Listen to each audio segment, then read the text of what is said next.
From Men of the Mississippi by Halling Clancy Halling. Minn the turtle was rather small for this Mississippi. For miles she was a chip caught in rapids and falls.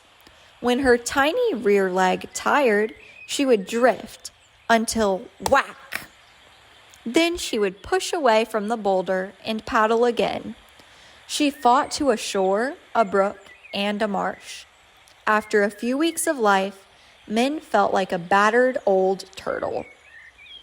She came alive when a crawfish tweaked her side. Her angry baby strike sent her enemy backward. Crows eyed its string of watery mud clouds puffing along the brook. A raccoon family saw the mud smoke and came crawfish hunting. They sat in water, gazing at nothing, feeling under boulders. A sleek otter swirled by like a shadow. Ducks hurtled out of the sky, ripping the surface with spread feet skidding. To men they were monsters, hinged at the surface, plunging their heads straight down. They ate bugs and beetles, at times nibbling men's rubbery toes with iron-hard beaks. As the air of the wild rice swamp grew cooler, the sky was fairly a-rustle with leaves and more flying birds. Now spearheads of ducks and long-necked geese flashed by, and a mile up in the clear blue, a ghostly, shimmering ribbon of wild white swans. Flocking crows dotted the trees, calling, shouting, shrieking, shattering the silence. Some decided to stay on into winter, but not the old crow, whose air trail southward lay above this marsh. He hated cold. With old cronies, he flapped away. Little Minn felt numb. A cold-blooded reptile, she depended on warmth of air or water to keep her active. Searching in a slow, dull way for something, she spent long moments staring at muddy bottom. She had a desire to dig in it, deeply. Muskrats towed marsh roots to their rounded houses. Beavers stored poplar poles for the tasty bark. Otter and mink fished in ice-fringed streams.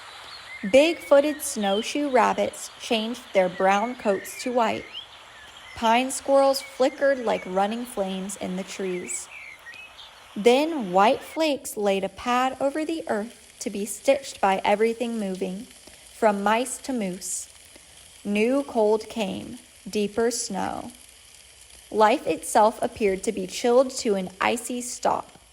Yet chipmunks and bears were only asleep. Frozen flies and mosquitoes were still living, while Minn, long since burrowed deep in the mud, was yet alive. Minn slept through the winter, living on the air stored in her strong lungs. Now, beneath mud and water, she felt new spring warmth. Like a sleepwalker, she dug her way out, floated to the surface, and breathed again. But floods hurled days Minn through the marsh and into the Mississippi. It was a week before she found a quiet new swamp. The food from her food sack, together with a few beetles and grubs, had carried her through winter hibernation. Now she was thin, weak, and hungry. Many a wiggling thing was snapped up to make Minn bigger. Some of her hunting was done by ambush. Under mud, unseen, her jaws snapped when food came near, and an unlucky snail or worm promptly vanished. Sometimes she hunted by walking along the swamp bottom. Several kinds of turtles are bottom walkers, though awkward about it. Minn somehow balanced her weight so that enough of it held her down, and her rear-ended limp did not matter. Slowly she walked through veils of green water like a river spirit seeking forgotten things. Among swirling weeds, Minn with her stately, relentless tread was an ancient monster, marching out of the past. 2 inches of relentless monster, a born hunter. Minn's neighbors, the pert little terrapin, buttoned themselves to logs for hours, basking in the sun. Hot, dry sunlight discourages leeches in mossy growths, so the terrapin's shells were neatly smooth. Minn preferred watery shade to sun, and so leeches became her close company, and tiny plants upholstered her shell in green velvet. This mossy coating would be shed each year. As her shell grew, spreading outward, its top layer would peel off like shreds of snapshot film, leaving her smooth and clean. Minn was deaf, yet felt even faint vibrations. She was shy, but when she looked upon her world, she saw clearly, and she knew one color from another. She had much common sense. In high water, Minn had settled in a deep pool of the swamp. When floods ran away, the pool shrank to a shallow pond. The day came when Minn's back bulged above a drying puddle, basking in the sun. Terrapin gulped food in or out of water, but Minn, a snapper, could not swallow easily except underwater, and there just wasn't enough water left. Minn had no intention of starving. She splashed through scum to a baked clay bank and limped away. Minn on land was different from Minn in water. In a swamp, she lived calmly, snapping mainly to capture food. Here, her sensitive eyes disliked bright sun, and she felt mean enough to snap at anything. A porcupine met her, and she hissed like a viper. The big, bristling rodent backed up as she tottered past.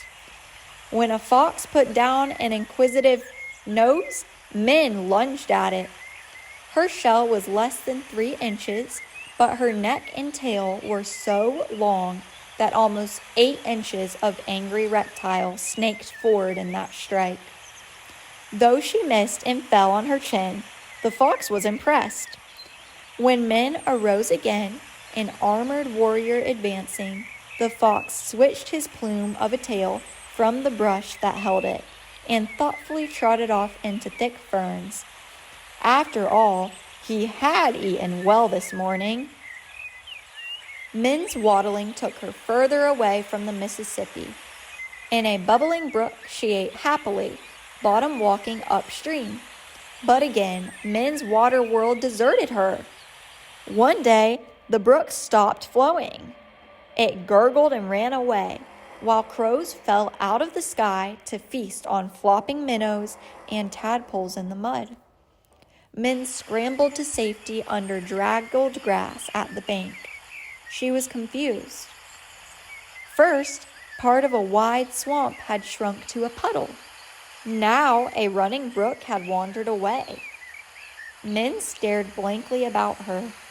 Then, seeming to get an idea, she started to walk. The gurgling brook had gasped, and then had run away downhill. Yet Minn walked up to a ridge of dead trees, sod, and mud, making a dam and a pond.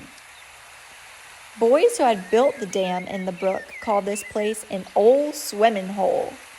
Their fathers just could not understand how a brook, choked with boulders, poles, and clay, produced better swimming than clean lakes and beaches of this summer resort land. The boys could not explain it either, except that, well, how could you feel that a long lake belonged to you, while a dam, built with your own hands, it made a swimming hole to be proud of? Even if cows did think they owned the whole thing. Now, dried-out Minn took over. She owned the swimming hole. She found the pool to her liking exactly. But startled boys glimpsed a something, now here, now there, and raced for help. Fathers and sisters came to fight this monster.